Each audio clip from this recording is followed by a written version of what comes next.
Can a relatively affordable compact convertible be genuinely, heart-stoppingly, aspirationally desirable? Audi thinks so, and in the form of this improved second-generation A3 Cabriolet, has brought us a very complete product indeed. All the Audi attributes you're used to, cool design, fantastic build quality, engine efficiency and strong residual values, are matched to sleek, desirable looks and even greater interior sophistication. You can't really ask for much more from a compact cabrio. Thanks to its stiff, sophisticated Mqb platform, this second-generation A3 Cabriolet has always been one of the very best small convertibles you could buy in terms of its ability to resist chassis flex and the kind of juddering that compact cabrios often give you on poorly surfaced roads. Now, that hasn't changed with this improved model. It's still almost as composed as a fixed-top A3 stablemate, especially with the roof up. Retract the fabric hood, and that's a process that can be completed in as little as 18 seconds at speeds of up to 31 miles an hour. And of course, the elements will intrude a little more into the driving experience, but buffeting can be kept to a minimum if you fit the optional wind deflector over those rear seats. Engine-wise, the big news is the introduction of a sparkling 2-litre TFSI petrol unit with enough power, 190 PS, to make opting for the 310 PS S3 flagship model relatively unnecessary.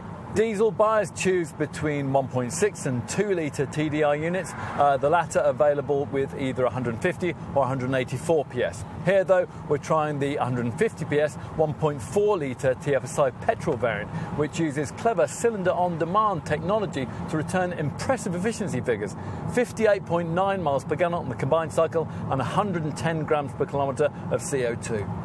S-tronic dual-clutch automatic gearboxes are available on most models, plus you can opt for Quattro four-wheel drive if you choose a 2-litre variant. Sophisticated styling doesn't really date very much, and the look of this second-generation A3 Cabriolet really hasn't.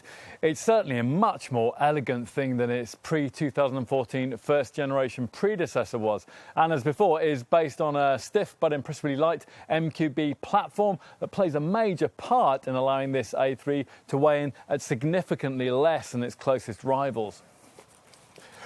Now move to the back and the sleek, sharp lines continue. A nice touch being the way that the rear section has been sculpted to mirror the shape of the A3 saloon variant this body style is based on. There's 320 litres of cargo capacity to play with on a front-driven model like this one, and that's only 50 litres less than you get in a BMW 4 Series convertible from next class up. Now, unlike BMW, Audi doesn't make you pay extra for the 50/50 split-folding rear bench that allows you to extend the luggage space on offer. Of course, whenever you find a compact cabriolet with a reasonably sized boot, there's always the fear that rear seat passengers will be compromised as a result. So is that the case here?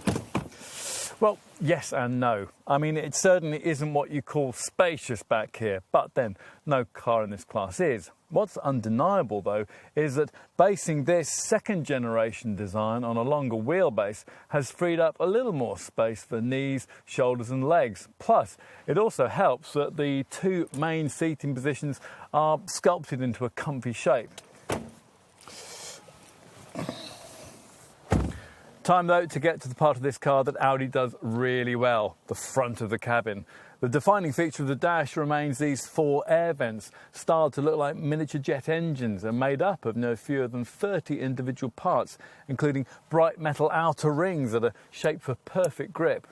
The 2 central vents sit above a smarter panel of ventilation controls that now has a piano black finish, plus there's a restyled 3-spoke leather-trimmed steering wheel. It's what you can view through this, though, that represents probably the greatest change in the environment. We're referring to a feature that's been fitted here, the optional Audi Virtual Cockpit.